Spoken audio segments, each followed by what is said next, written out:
नमस्कार, सुप्रभात। स्वागत है आप सभी का। मैं हूं आपके साथ प्रीति सिंह। आज सरदार वल्लभ भाई पटेल की 150वीं जयंती है। वल्लभ भाई पटेल की जयंती को देश में राष्ट्रीय एकता दिवस के तौर पर मनाया जा रहा है और इस वक्त हम सीधी तस्वीरें आपको दिखाएंगे। राष्ट्रपति द्रौपदी मुर्मू पटेल चौक पर इस समय पहुंच रही हैं। ये सीधे तस्वीरें आप देख रहे हैं जहां राष्ट्रपति द्रौपदी मुर्मू सरदार वल्लभ भाई पटेल को नमन करने राजधानी दिल्ली के पटेल चौक पर पहुंच चुकी हैं। आज का ये दिन, आज की ये सुबह देशवासियों के लिए बेहद खास, बेहद विशेष, क्योंकि ये समर्पित है उस महामानव को जिसने बिखरे भारत को एक सूत्र में पिरोया। ये सीधी तस्वीरें आप देख पा रहे हैं दिल्ली के पटेल चौक से, जहां राष्ट्रपति द्रौपदी मुर्मू सरदार वल्लभ भाई पटेल को पुष्पांजलि अर्पित करने पहुंची हुई हैं। लौह पुरुष सरदार वल्लभ भाई पटेल, भारत रत्न सरदार वल्लभ भाई पटेल। साथ ही इस वक्त आप तस्वीरों में देख पा रहे हैं गृह मंत्री अमित शाह को। पूरा देश आज सरदार वल्लभ भाई पटेल को नमन कर रहा है। सरदार वल्लभ भाई पटेल की 150वीं जयंती, जिसे देश में राष्ट्रीय एकता दिवस के तौर पर हम मनाते हैं। आज तमाम आमो खास सरदार वल्लभ भाई पटेल को नमन कर रहे हैं। हम तस्वीरों में राष्ट्रपति द्रौपदी मुर्मू, साथ ही गृह मंत्री अमित शाह को देख पा रहे हैं। दिल्ली की मुख्यमंत्री रेखा गुप्ता भी मौजूद हैं और सभी आज सरदार वल्लभ भाई पटेल को पुष्पांजलि अर्पित करके नमन कर रहे हैं। देश भर में कई कार्यक्रमों का आयोजन आज किया जा रहा है और ये जो तस्वीरें हैं, ये दिल्ली के पटेल चौक की तस्वीरें हैं, जहां राष्ट्रपति द्रौपदी मुर्मू सरदार वल्लभ भाई पटेल को नमन करने पहुंची। पटेल चौक दिल्ली का ये वो स्थान है जहां स्थित है सरदार पटेल की प्रतिमा, जहां उन्हें आज श्रद्धा सुमन अर्पित किए जा रहे हैं। राष्ट्रीय एकता दिवस के मौके पर आज देश भर में कई कार्यक्रमों का आयोजन, एकता परेड का भी आज आयोजन गुजरात में हो रहा है। देश भर में आज सरदार पटेल को याद किया जा रहा है। लौह पुरुष सरदार वल्लभ भाई पटेल भारत की एकता, अखंडता और शक्ति के प्रतीक। आज उनकी 150वीं जयंती पर राष्ट्र उनके प्रति अपनी श्रद्धांजलि अर्पित कर रहा है और हमने देखा कि दिल्ली के पटेल चौक पर राष्ट्रपति द्रौपदी मुर्मू ने श्रद्धा सुमन अर्पित किए। सीधी तस्वीरें आप देख रहे हैं। गृह मंत्री अमित शाह, दिल्ली की मुख्यमंत्री रेखा गुप्ता इन तस्वीरों में हमें दिखाई दे रही हैं। सरदार वल्लभ भाई पटेल जो सिर्फ एक नाम नहीं बल्कि देश की वो स्पिरिट है जो हमें यूनिटी यानी एकता का संदेश देती है।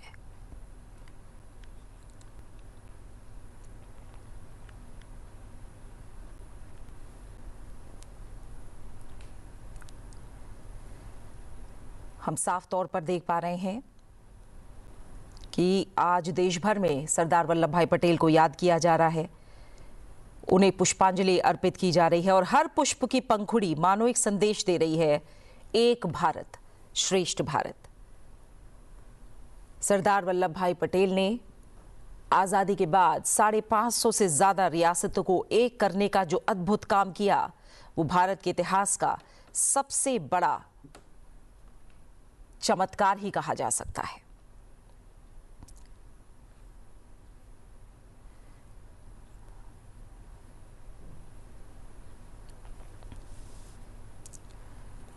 और हमारे साथ चर्चा के लिए मनोज कुमार जी जुड़े हुए हैं, जो कि एसोसिएट प्रोफेसर हैं दयाल सिंह कॉलेज, दिल्ली यूनिवर्सिटी। मनोज जी, बहुत बहुत स्वागत है आपका संसद टीवी के साथ जुड़ने के लिए। बहुत बहुत शुक्रिया। एकता दिवस की आपको भी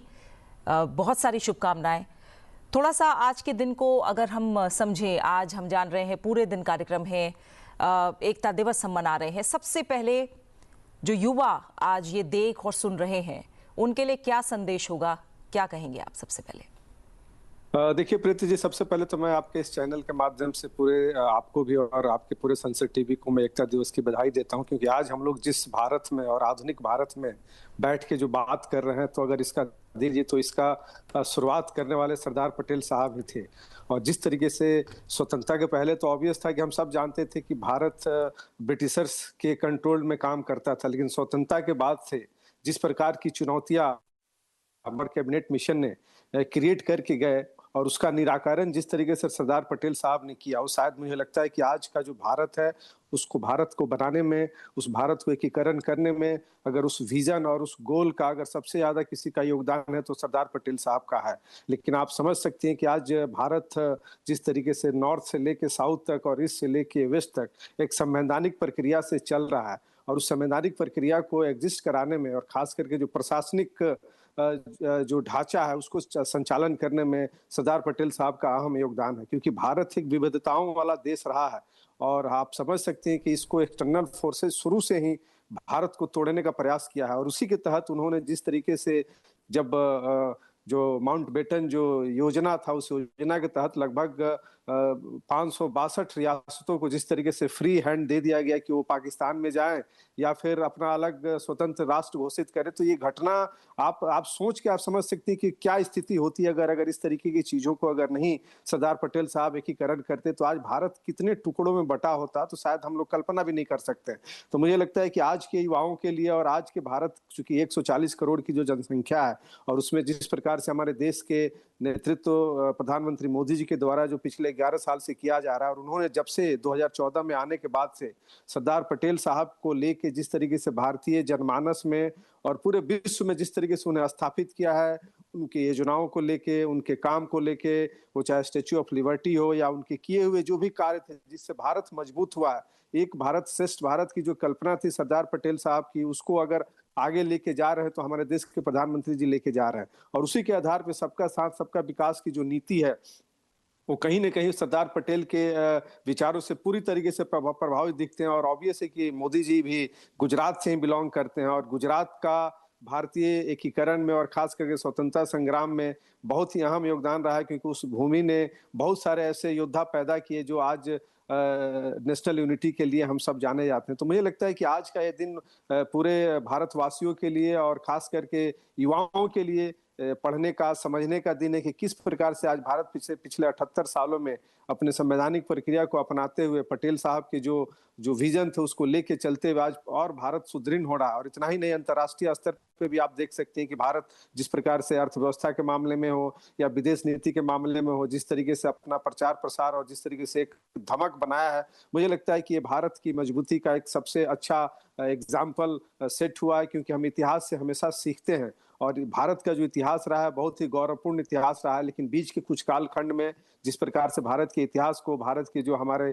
जो रियल लीडर्स थे, उनके योगदान को, कंट्रीब्यूशन को देश के सामने नहीं रखा गया, तो मुझे लगता है कि आज वो सारी चीजें दूर हो रही हैं, और जिसका हमारे जैसे लोग और खास करके जो एकेडमिया है, युवा हैं, किसान हैं, महिलाएं हैं, उन सब के लिए एक बड़ा ही गौरवपूर्ण दिन है कि 150 वर्ष होने के बाद से आज हम उनका जिस तरीके से पूरे देश में आप देख सकते हैं कि 1 नवंबर से लेकर 15 नवंबर तक भारत सरकार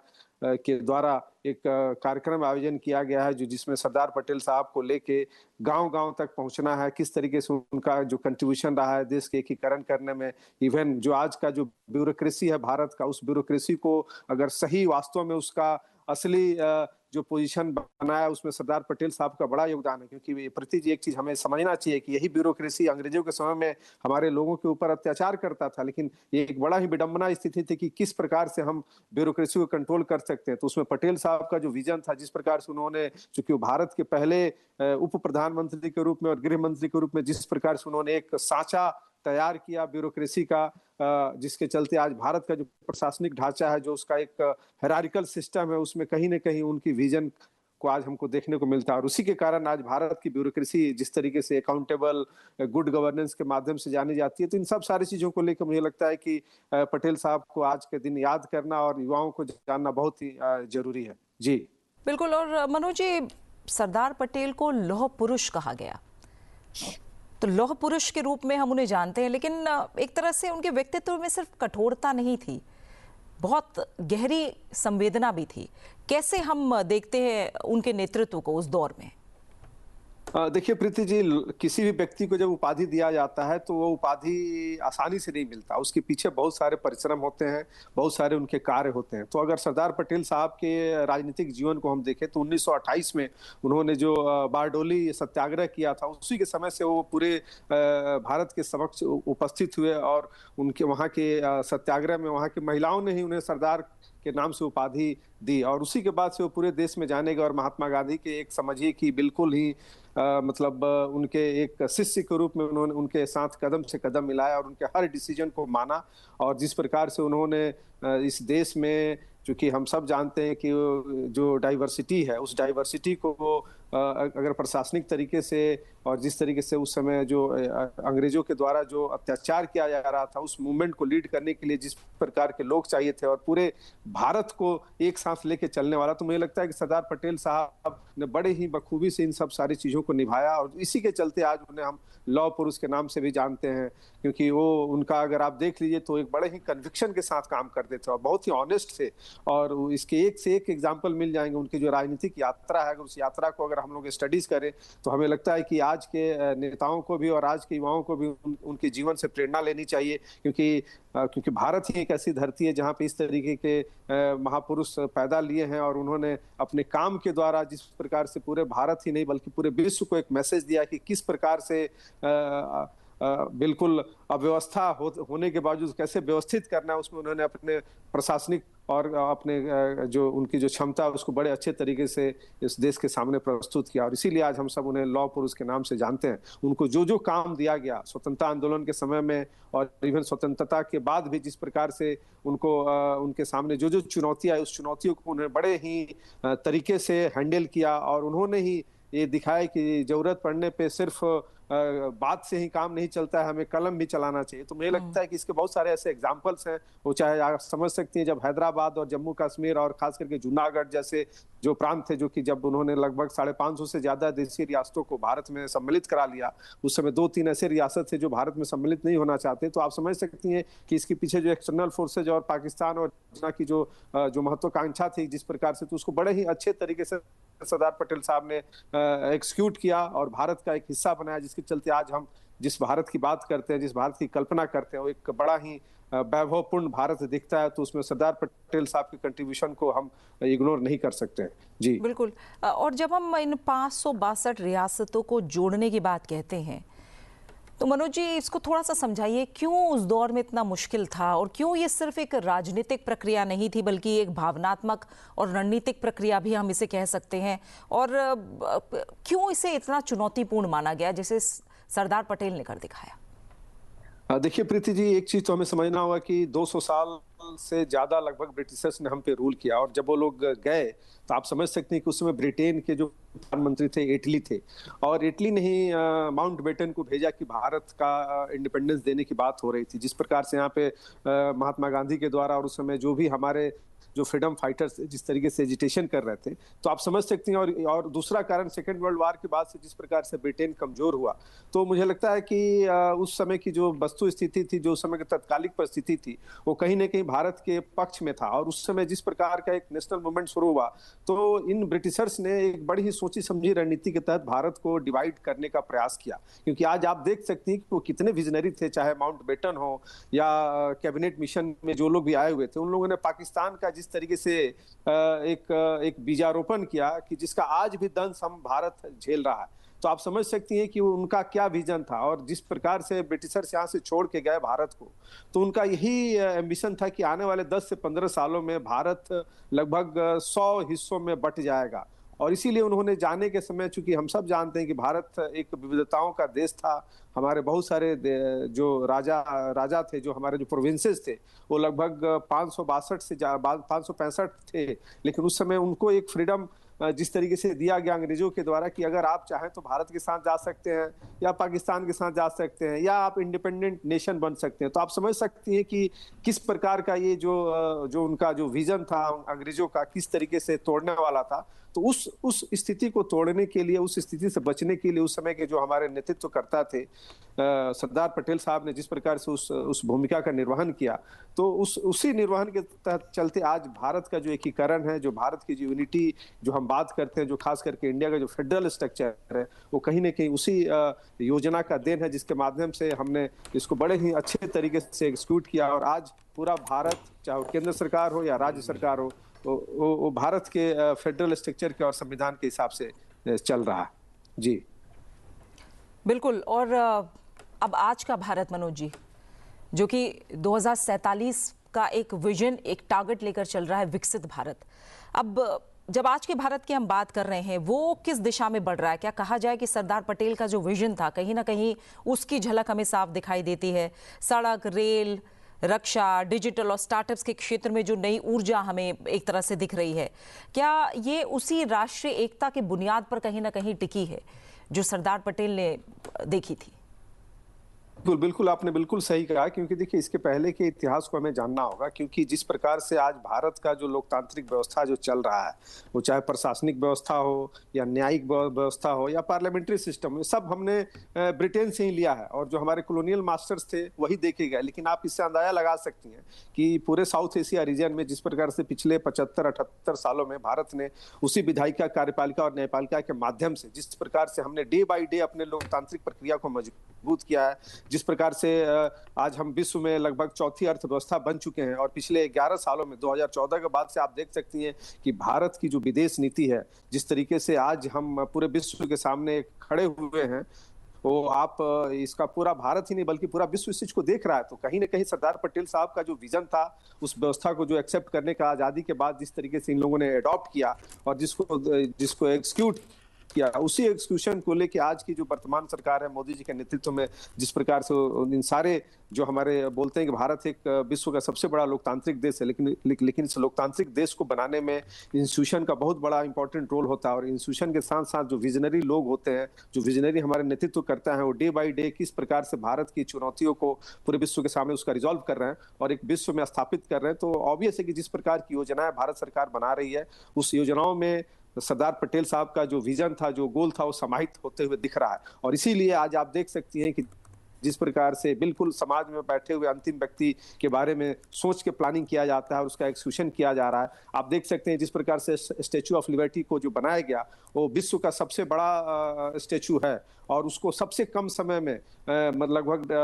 18 महीने में उसको बनाया गया। तो आप समझ सकते हैं कि भारत में जो काम करने की जो रफ्तार बढ़ी है, जो स्पीड बढ़ा है, वो कहीं ना कहीं भारत के लोकतांत्रिक प्रक्रिया को और खास करके यहाँ के विकसित की तरफ जो 2047 का कंसेप्ट है हमारे देश के प्रधानमंत्री मोदी जी का, उस कड़ी में एक बहुत ही अहम रोल साबित होते जा रहा है। और मुझे पूरा विश्वास है कि जिस प्रकार से हम अपने अर्थव्यवस्था को मजबूत कर रहे हैं, क्योंकि आज बिना अर्थव्यवस्था के आप कुछ भी प्राप्त नहीं कर सकते, क्योंकि हम सब जानते हैं कि रिसोर्सेज जो है वो लिमिटेड है और आज का जो रिसोर्सेज है अकाउंटेबिलिटी और नॉलेज बेस्ड इकोनॉमी के आधार पर ही चल सकता है। तो भारत उस कड़ी में बहुत आगे निकल चुका है और हम इसलिए कह सकते हैं क्योंकि जो भारत की जितनी बड़ी कंट्रीज है, आप देख सकती हैं कि वहां पे पिछले 75-77 साल में अगर हम पाकिस्तान की तुलना करें तो आप देखिए कि आज उसकी स्थिति क्या है। अगर हम बांग्लादेश की स्थिति को देख ले तो वहां पे भी आप जिस तरीके से एक्सटर्नल फोर्सेज वहां के लोकतांत्रिक प्रक्रिया को डिस्ट्रॉय कर रही हैं, जिस प्रकार से शेख हसीना को एक चुनी हुई सरकार को वहां से उनको जाना पड़ा, पाकिस्तान में इमरान खान को जेल में जाना पड़ा, नेपाल हमारे सामने जिस तरह घटनाएं घटी, तो इन सब सारी चीजों से भारत के जो नेतृत्व करता है उनकी विजन और इस कॉन्स्टिट्यूशन के आधार पे हम ये कह सकते हैं रन फॉर यूनिटी का आयोजन गृह मंत्री अमित शाह इस समय संबोधित कर रहे हैं और कुछ ही देर में रन फॉर यूनिटी रवाना होगी। और ये एकता दिवस पर रन फॉर यूनिटी आप देख पा रहे हैं, पहले उन्होंने सरदार पटेल को पुष्पांजलि अर्पित की और मेजर ध्यानचंद स्टेडियम से ये रन फॉर यूनिटी का आयोजन, जिसमें गृह मंत्री अमित शाह अभी संबोधित कर रहे हैं। श्रम, रोजगार और युवा मामलों के मंत्री श्री विनय कुमार सक्सेना जी, लेफ्टिनेंट गवर्नर नई दिल्ली श्रीमती रेखा गुप्ता जी, दिल्ली की लोकप्रिय मुख्यमंत्री श्री बंडी संजय कुमार जी, गृह मंत्रालय में मेरे साथी मंत्री सुश्री बांसुरी स्वराज जी, यह क्षेत्र की सांसद महोदया श्री प्रवेश वर्मा जी, माननीय मंत्री दिल्ली सरकार, श्री मनजिंदर सिंह सिरसा जी, माननीय मंत्री दिल्ली सरकार, और आज इस पार्क में और देश भर में एकता दौड़ के लिए एकत्रित हुए सभी भाइयों बहनों का मैं हृदय से स्वागत करता हूं। आज का दिन हम सब के लिए विशेष दिन है। हर 31 अक्टूबर को 2014 से लेकर आज 2025 तक हम एकता दौड़ सरदार पटेल साहब के सम्मान में आयोजित करते हैं, परंतु आज सरदार साहब का 150वां जयंती है और इस विषय पर इसको मद्देनजर रखते हुए माननीय प्रधानमंत्री जी ने तय किया है कि इसको एक विशेष आयोजन के रूप में देश भर में मनाया जाएगा। मित्रों, हम सभी जानते हैं आजादी के आंदोलन में और आजादी के बाद भारत के अभी के मानचित्र के निर्माण में सरदार पटेल की बहुत बड़ी भूमिका रही है। एक और तो आजादी के आंदोलन में बैरिस्टर की प्रैक्टिस छोड़कर महात्मा गांधी के आह्वान को स्वीकार कर सरदार पटेल ने आजादी के आंदोलन में हिस्सा लिया, मगर उनकी नेतृत्व क्षमता तब मालूम पड़ी जब 1928 में किसानों को जो अन्याय होता था, इसमें बारडोली सत्याग्रह हुआ। गुजरात के दक्षिणी छोर पर बारडोली सत्याग्रह जब हुआ तब सभी लोग मानते थे कि अंग्रेज नहीं झुकेगा। सरदार साहब के नेतृत्व में किसानों ने आंदोलन शुरू किया और देखते देखते एक छोटे से कस्बे में फैला हुआ वो आंदोलन देश भर के किसानों का आंदोलन बनकर रह गया और अंततोगत्वा अंग्रेजों ने किसानों की बात माननी पड़ी और उसी आंदोलन को लेकर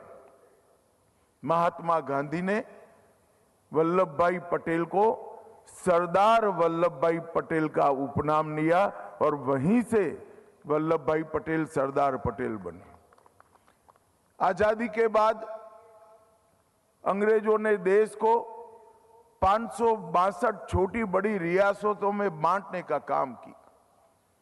देश और दुनिया में सभी लोग चिंतित थे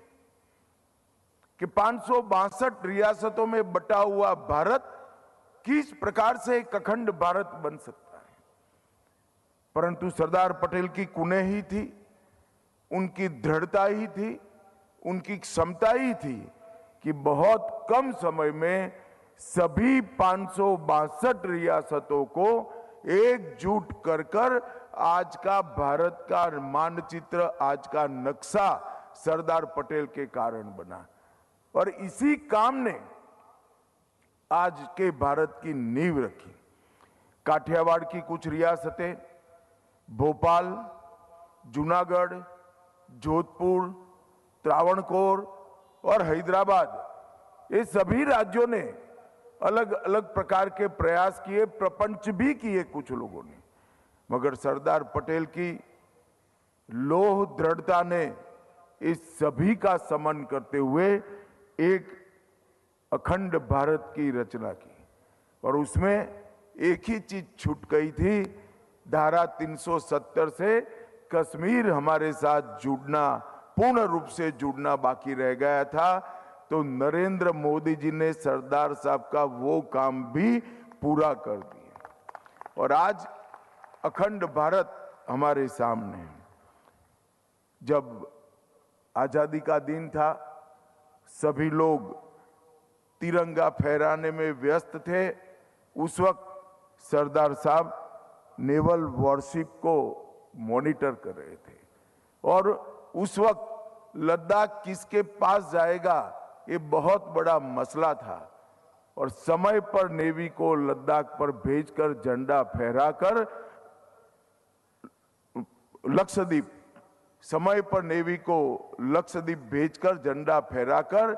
लक्षद्वीप आज भारत का हिस्सा है। वो बहुत बड़ा योगदान सरदार पटेल का हमारे देश के आजादी के तुरंत बाद हुआ। परंतु सरदार साहब का उचित सम्मान उस वक्त की कांग्रेस सरकारों ने नहीं किया। उनको भारत रत्न देते देते 41 साल लग गए। 41 साल बाद उनको भारत रत्न से सम्मानित किया गया। उनके काम के अनुरूप कोई स्मारक भी नहीं बनाया गया। जब नरेंद्र मोदी जी गुजरात के मुख्यमंत्री बने तब उन्होंने संकल्प लिया कि केवड़िया कॉलोनी में दुनिया पूरी देखती रह जाए इस तरह का सरदार साहब का स्मारक बनाएंगे और वहीं पर स्टैच्यू ऑफ यूनिटी का कंसेप्ट रखा गया। 31 अक्टूबर 2013 को स्टैच्यू ऑफ यूनिटी की नींव रखी गई। 182 मीटर ऊंची सरदार साहब की उत्तुंग प्रतिमा आज पूरे देश को एकता का संदेश दे रही है। 57 महीने बनाने में लगे और सरदार साहब किसानों के नेता थे, किसानों के पुरोहित थे। हमेशा उन्होंने किसानों के हित के लिए काम किया। स्टैच्यू ऑफ यूनिटी के लिए जो लोहा चाहिए था उसको किसानों के औजार से एकत्रित किया गया। लगभग 25,000 टन लोहा देश भर के किसानों से एकत्रित कर इसको पिघलाकर ये स्टैच्यू ऑफ यूनिटी की रचना हुई, जिसमें लगभग 25,000 टन लोहा, 90,000 घन मीटर कंक्रीट और 1700 टन से अधिक कांसा डालकर ये बहुत बड़ी प्रतिमा का निर्माण किया गया। और आज वो भारत के सबसे प्रसिद्ध यात्रा स्थानों में से एक बना है। अब तक लगभग 2.5 करोड़ लोगों ने स्टैच्यू ऑफ यूनिटी का मुलाकात भी किया है और वहां पर जाकर सरदार साहब को श्रद्धांजलि भी दी है। कुछ ही मिनटों के बाद वहां पर एकता परेड होगी। देश की एकता, अखंडता और आंतरिक सुरक्षा, ये तीनों में सरदार साहब ने जो पथ कंडारा है उसी रास्ते पर देश आगे बढ़ रहा है। इनको श्रद्धांजलि के रूप में देश के सभी राज्यों की पुलिस, सभी सीएपीएफ आज परेड कर एक भव्य परेड कर वहां पर सरदार साहब को श्रद्धांजलि देंगे। देश के प्रधानमंत्री नरेंद्र मोदी जी स्वयं वहां उपस्थित है और वहां पर देश की एकता और सांस्कृतिक विरासत को प्रदर्शित करने वाली सांस्कृतिक कार्यक्रम की भी वहां पर आज आयोजन किया गया है। और ये तय किया गया है गृह मंत्रालय के द्वारा कि ये 150वीं जयंती के बाद हर साल एकता परेड को इसी भव्य स्वरूप में मनाकर सरदार साहब को श्रद्धांजलि देने का काम किया जाएगा। और मित्रों, आज एकता दौड़ को भी विशेष रूप से हम मना रहे हैं। शपथ ग्रहण कार्यक्रम को भी विशेष रूप से बना रहे हैं। पूरे देश भर में सभी पुलिस थानों पर, सभी कॉलेजों में, सभी स्कूलों में एकता दौड़ का आयोजन हुआ है। विश्वविद्यालयों में परिसंवाद रखे गए हैं और शपथ लेने का कार्यक्रम भी रखा गया है। मुझे आनंद है कि आज इतने सालों के बाद सरदार पटेल की 150वीं जयंती के दिन पर देश के प्रधानमंत्री ने जो फैसले किए हैं, वो फैसलों के कारण सरदार साहब देश की जनता को कई और युगों तक प्रेरणा दे पाएंगे। इनका विचार कश्मीर से कन्याकुमारी और द्वारका से लेकर कामाख्या तक पूरे देश में, विशेषकर युवाओं में प्रचलित हो, इसकी जानकारी मिले, इसलिए विशेष आयोजन हुए हैं। इससे देश को निश्चित रूप से फायदा ही होने वाला है। देश की एकता और अखंडता अक्षुण्ण रखने का संकल्प लिए हुए युवा आगे के भारत का निर्माण भी करेंगे। तो चलिए हम सब मिलकर आज राष्ट्रीय एकता दिन की शपथ लेंगे। सभी लोग अपने अपने स्थान पर खड़े होकर दाहिना हाथ आगे कर मैं यहां से शपथ लूंगा, आप दोहराएंगे।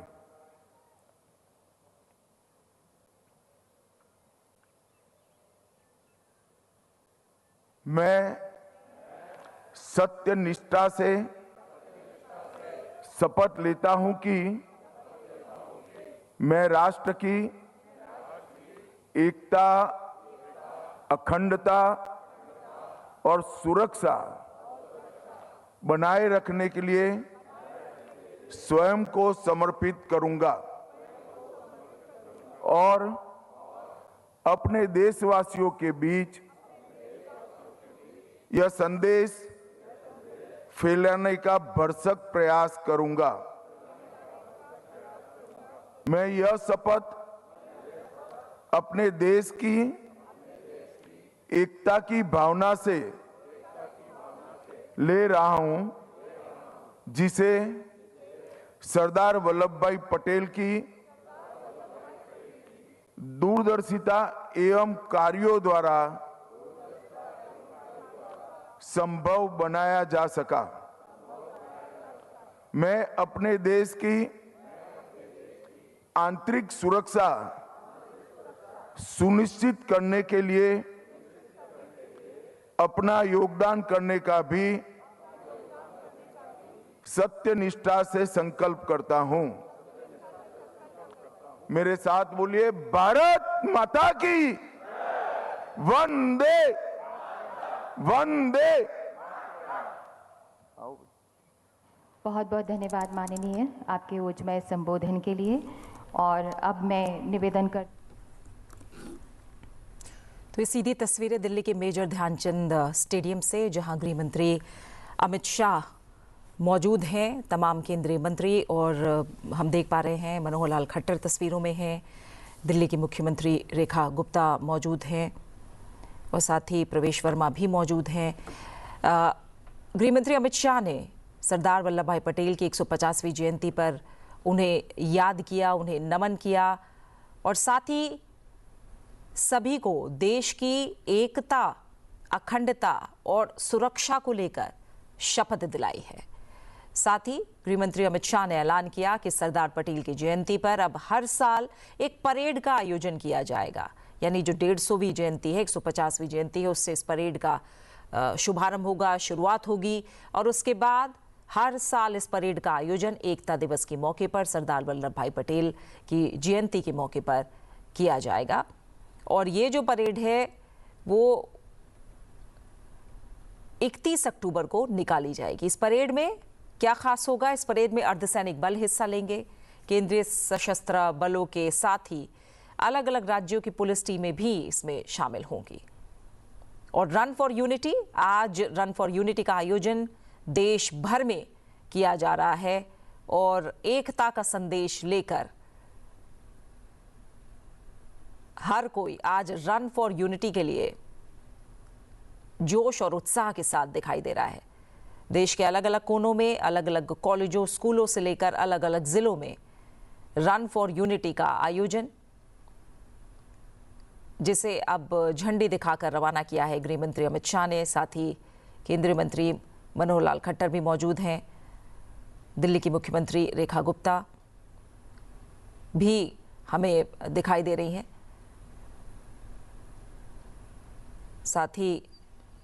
केंद्रीय मंत्री मनसुख मांडविया भी यहां मौजूद है। रन फॉर यूनिटी को लेकर ये तस्वीरें आप देख रहे हैं।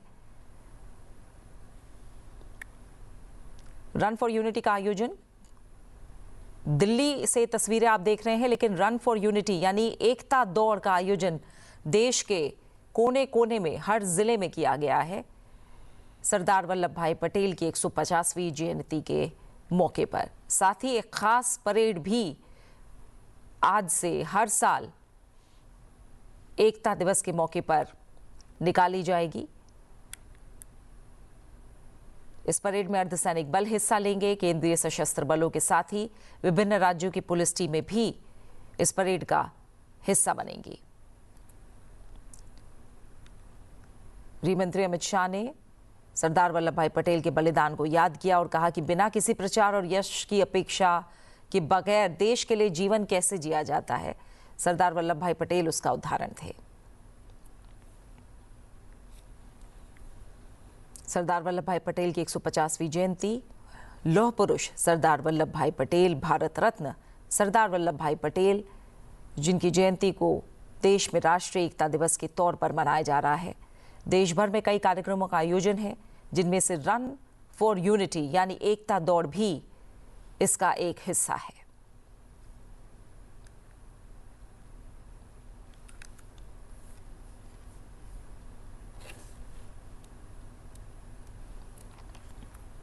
मेजर ध्यानचंद स्टेडियम से ये तस्वीरें देख रहे हैं और इसके पहले दिल्ली के पटेल चौक पर राष्ट्रपति द्रौपदी मुर्मू ने सरदार पटेल को पुष्पांजलि अर्पित की। गृह मंत्री अमित शाह भी पुष्पांजलि अर्पित करने पहुंचे और उसके बाद मेजर ध्यानचंद राष्ट्रीय स्टेडियम से ये तस्वीरें, जहां गृह मंत्री अमित शाह ने झंडे दिखाकर रन फॉर यूनिटी एकता दौड़ को रवाना किया।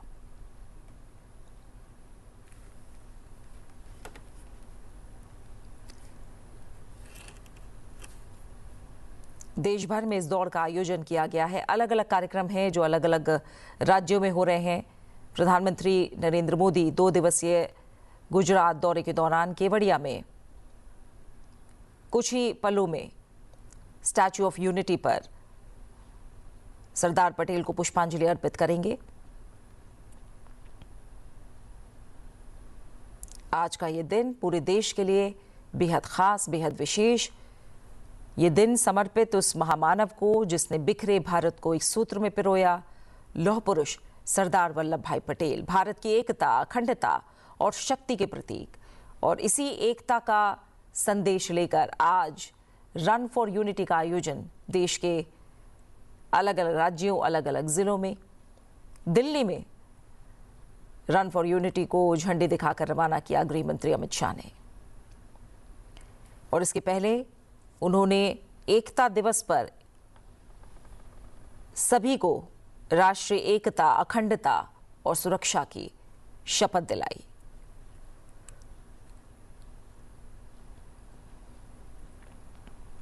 देश भर में आज राष्ट्रीय एकता दिवस के रूप में जिसे हम मना रहे हैं, क्योंकि सरदार वल्लभ भाई पटेल सिर्फ एक नाम नहीं बल्कि इंडिया स्पिरिट ऑफ यूनिटी है।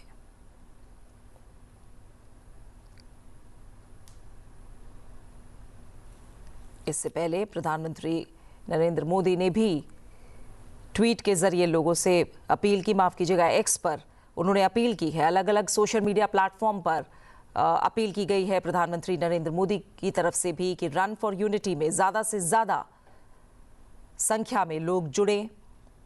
और जो स्पिरिट ऑफ टुगेदरनेस है, इस स्पिरिट को जाहिर करें। उन्होंने लिखा है, join the run for unity on 31st October and celebrate the spirit of togetherness. Let's honor Sardar Patel's vision of united India.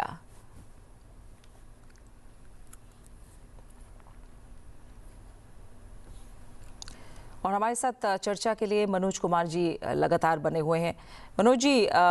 हमने देखा कि जिस तरह से अभी गृह मंत्री अमित शाह ने संबोधित किया है और ख़ास तौर से उन्होंने जिक्र किया रन फॉर यूनिटी, हम देखते ही हैं अब एक तरह से एक परेड का आयोजन भी होता हम देखेंगे। और उन्होंने भी उसी बात का जिक्र किया जिस पर हम चर्चा कर रहे थे कि कितना चुनौतीपूर्ण काम था तमाम रियासतों को एक करना, जिसे साबित कर दिखाया सरदार वल्लभ भाई पटेल ने।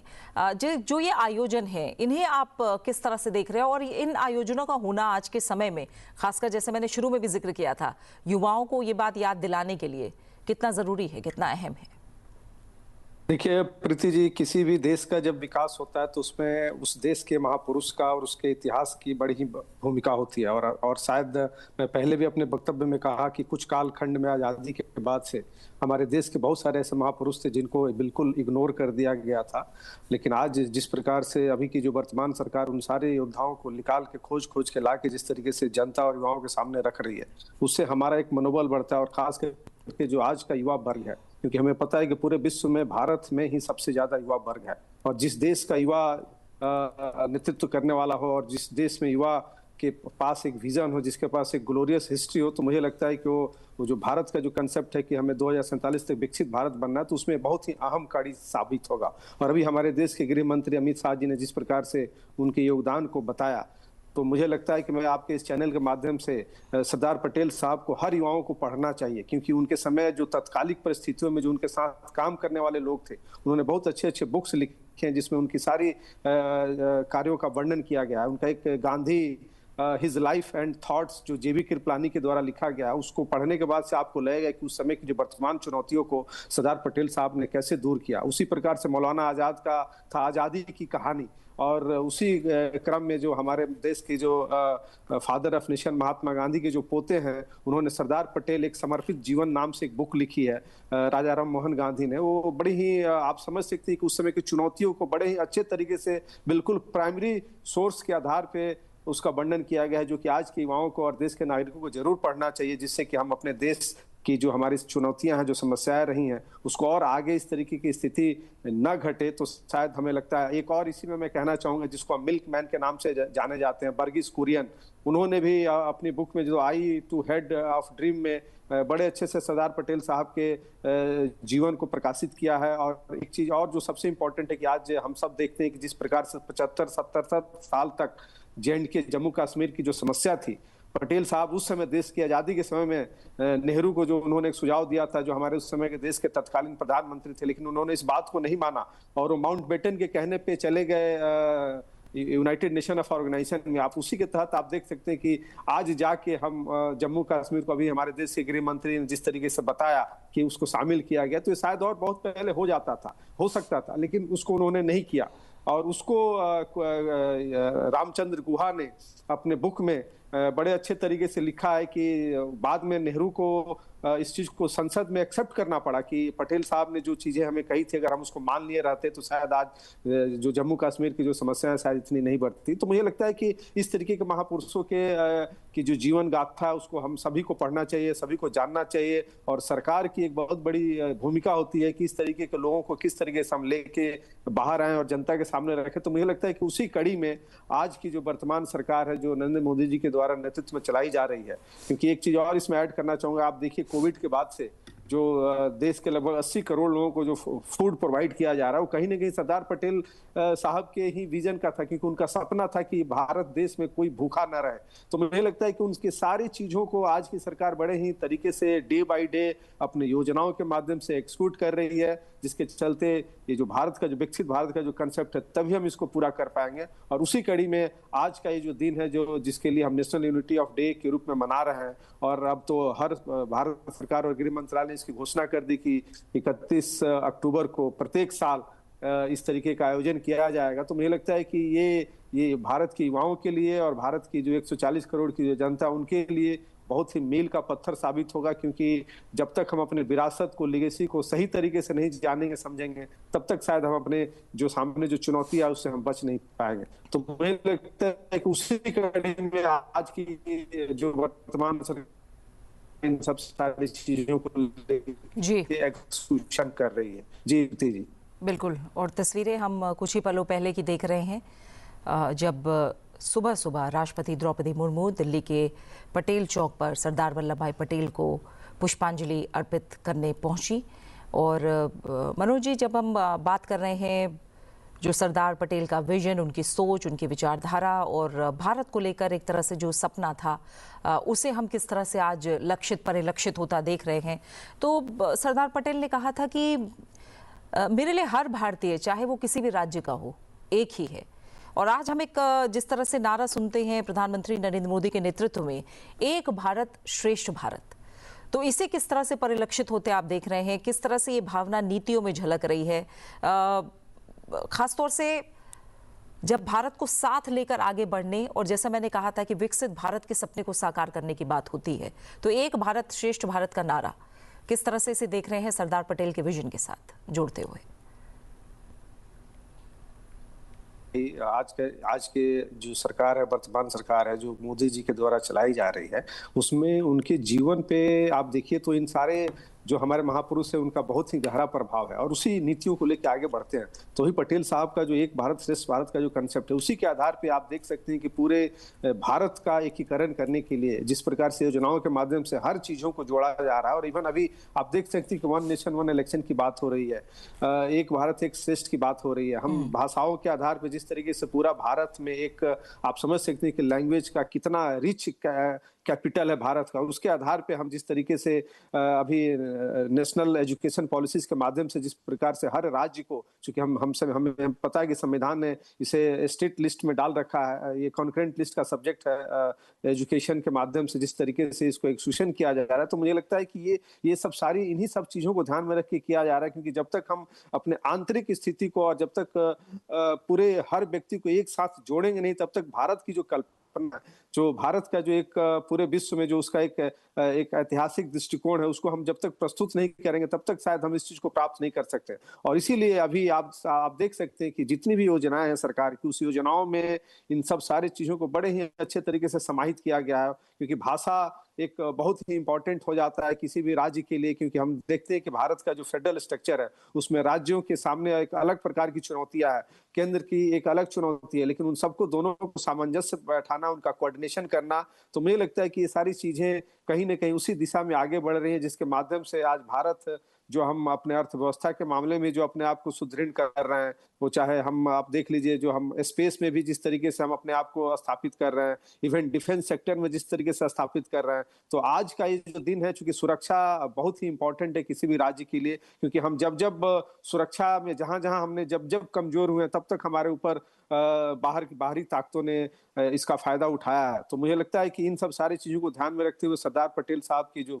विजन थे, जो उनके गोल थे, उस गोल को प्राप्त करने के लिए आज की जो वर्तमान सरकार है उसको 100% लागू करने का प्रयास कर रही है, और लागू ही का प्रयास ही नहीं कर रही बल्कि बहुत सारी चीजों को अचीव किया जा चुका है। तो आप देख सकते हैं कि जिस प्रकार से इवन भारत एक लोकतांत्रिक देश के साथ साथ यहाँ पे हर 5 साल में चुनाव होता है। आप देखिए कि पूरे विश्व में जो लोकतांत्रिक प्रक्रिया का जिस तरीके से भारत ने एक सबसे अच्छा एग्जाम्पल प्रस्तुत किया है, उसके माध्यम से हम डे बाय डे मजबूत होते जा रहे हैं, और इसमें हमारे जो इलेक्टोरल पार्टिसिपेशन में उसका वोटिंग परसेंटेज बढ़ते जा रहा है। उसी तरीके से आप देख सकते हैं कि महिलाओं के योगदान को जिस तरीके से वर्तमान सरकार लेके आगे चल रही है, क्योंकि आप देख सकते हैं कि पूरे भारत में एक काल में एक वर्ग को बिल्कुल अलग रखा गया था, जो और इस पॉपुलेशन का 50% पॉपुलेशन था जिसको हमने बिल्कुल इनफॉर्मल बना के रखा था। लेकिन आज की सरकार जिस तरीके से महिलाओं को आगे कर रही है, महिला लेड एम्पावरमेंट की बात कर रही है, तो मुझे लगता है कि इस तरीके की चीजों को करना भारत के लिए बहुत ही जरूरी है। क्योंकि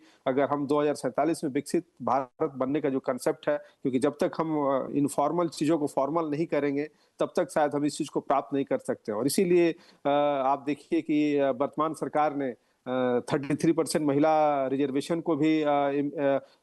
सदन में उसको लागू किया है, जो कि आने वाले समय में उसका इम्प्लीमेंटेशन प्रक्रिया शुरू होगा। तो मुझे लगता है कि इस तरीके की जितने भी वेलफेयर स्कीम और जो नेतृत्व करने की जो क्षमता है, जिस तरीके से जब तक आप समाज के हर वर्ग का इसमें सम्मिलित नहीं करेंगे तब तक शायद हम अपने अचीवमेंट को प्राप्त नहीं कर सकते। तो ये आज का जो दिन है, हम सब लोगों को शपथ लेना चाहिए। और अभी जिस तरीके से देश के गृह मंत्री जी अमित शाह जी ने जिस प्रकार से शपथ दिलाया, ये शपथ अपने आप में ही दिखाता है कि हम आज कहाँ पे हैं और हमें क्या प्राप्त करना है। तो मुझे लगता है कि आज का ये जो दिन है हम भारतीयों के लिए और पूरे विश्व के लिए बड़ा ही महत्वपूर्ण डे है, जिसके माध्यम से जिसको हम बोलते हैं कि नेशन बिल्डिंग का जो काम